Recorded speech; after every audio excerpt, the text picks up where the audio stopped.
Hola, les habla Leonardo Cuellar Cruz, docente de aula en el país tan hermoso de Colombia.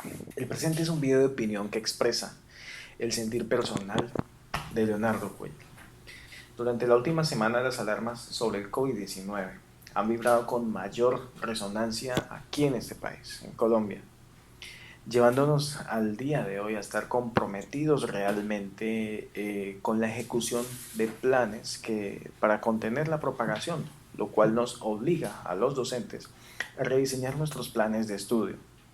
Un punto delicado al respecto es que los planes de estudio deben ser acordes no solo a la necesidad técnica de poderse ejecutar a distancia, sino que la temática debe conectarse a la realidad que nos está condicionando en el contexto actual. Y el primer punto de las directrices dice que a la hora de elaborar nuevas guías didácticas se debe tener en cuenta que su contenido sea coherente con el proyecto educativo institucional, el plan de estudio, el modelo educativo y el sistema integral de evaluación de los estudiantes de cada institución educativa. Si me equivoco al respecto, acepto las réplicas en los comentarios, pero la directriz puede ser interpretada como que los contenidos que ya hemos establecido en nuestro currículo deben ser respetados.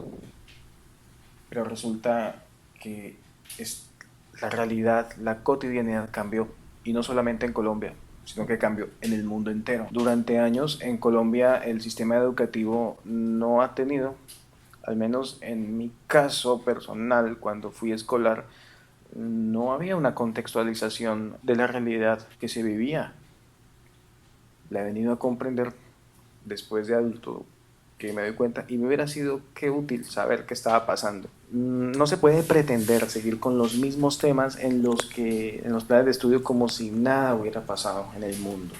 El mismo Ministerio de Educación manifiesta en la circular número 020 del día de hoy, dirigida a gobernadores, alcaldes y secretarios de educación de las entidades territoriales en educación.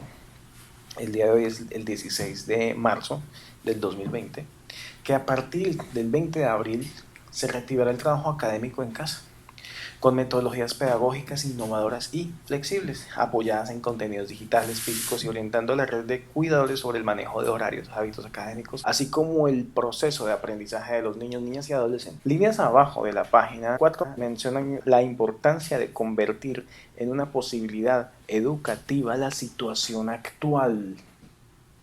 Tomemos nota de eso. Convertir en una posibilidad educativa la situación actual. Los contenidos que teníamos planeados deben ser archivados por lo menos hasta que se haya llegado a conclusiones determinantes derivadas de toda esta situación que ha modificado al mundo entero. Creo que este momento histórico que estamos viviendo debe ser aprovechado al máximo, y todo lo que sucede en nuestros centros educativos debería adaptarse a la realidad que hemos estado viviendo, que estamos viviendo y que vamos a vivir durante este periodo de vacaciones. Es un momento histórico que debe cambiar nuestra forma de enseñar. Si durante el boom de las .com, que fue un cambio a nivel mundial que nadie se esperaba, la educación hubiera tenido un cambio sustancial, hoy las potencias mundiales serían otras, o por lo menos la economía de los países tendrían unas características que no podemos ya imaginar. Ese suceso tiene muchas cosas en común con el actual.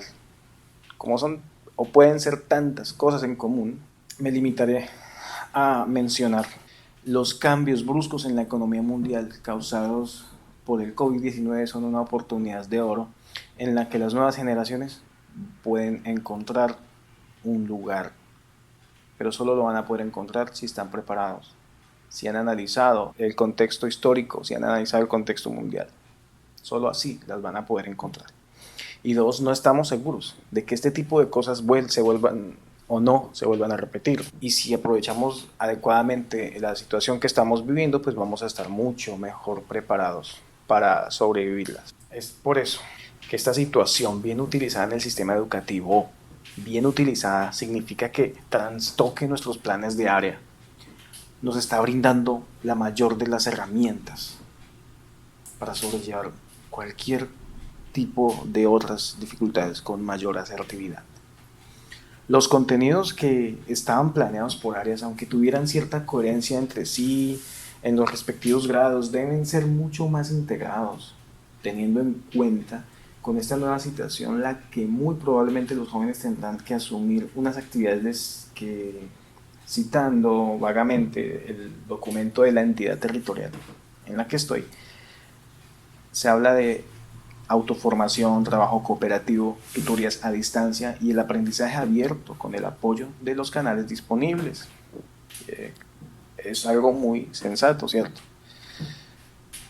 La noticia, prof, es que algunos de nuestros estudiantes no estudian ni estando en el aula. ¿Por qué? Sencillamente porque las temáticas no tienen nada que ver con su realidad. Ellos por sí solos no encuentran cómo asociar lo que les estamos enseñando. Pero si se lo enseñamos desde la contextualización, tendrían un enganche para estar más atentos. La realidad de que se queden en casa no solo nos plantea un reto con la metodología, sino con las lamentables historias de victimización que se pueden generar ahora que los niños se quedan todo el día solos en casa durante más días. Si su realidad hace unos días hacía que las tareas del colegio resultaran triviales, lo que estamos viviendo ahora puede provocar una avalancha incluso de deserción escolar. El sistema educativo en el currículo puede tener un canal de escape para todo lo que el alumno necesita expresar, para todos esos asuntos emocionales. Debemos actuar con la premisa de que las acciones de cada individuo, desde su lugar, sea cual sea este lugar, pueden influir positivamente al resto del planeta entero. Y conscientes de ello, la educación debe replantearse. Muchas de las bases que todavía sostienen el sistema son muy frágiles y lo tienen en un estado de constante precariedad. No es ni siquiera son la infraestructura, sino las bases sistemáticas que nosotros estamos usando para diseñar nuestros procesos. La división de los procesos académicos de cada materia no solo se vive dentro del aula, sino que existen muchas entidades o frentes educativos, sociales, que trabajan por la comunidad. Y son diferentes procesos que aportan positivamente, pero que a veces esos procesos se ven afectados por la falta de interacción entre todos, ¿sí? Es como una especie, el nuevo conocimiento entra en un círculo de olvido en el niño, en el alumno, por la falta de reafirmación de esos conceptos, de esas herramientas. Antes de trabajar en el aula, tuve que involucrarme en algunos procesos de este tipo y fui testigo de cómo se entra en ese peligroso círculo del olvido. Me refiero puntualmente a los procesos psicosociales de reparación de las víctimas que sencillamente se quedan en lo que dura el proceso o la terapia y no tienen una continuidad en el aula. Porque el trabajo en el aula no está conectado con la realidad histórica que se vive en los diferentes contextos. En ocasiones, el cuerpo docente abre los espacios para socializar, para ser testigos de las iniciativas de memoria, de las reparaciones simbólicas, pero no es suficiente. La propuesta de trabajo para esta situación emergente debe estar 100% contextualizada a la globalización y entre las materias debe haber una total sincronicidad. He pensado en una actividad para estas nuevas posibles situaciones con las que vamos a entrar en abril, que consistiría, por ejemplo, en una guía que se les va a entregar al estudiante, sea digital o en papel, donde el estudiante, donde haya un texto que tenga partes del texto en inglés, en español, y tenga que hacer la tarea de armarlo, de traducirlo, ¿sí?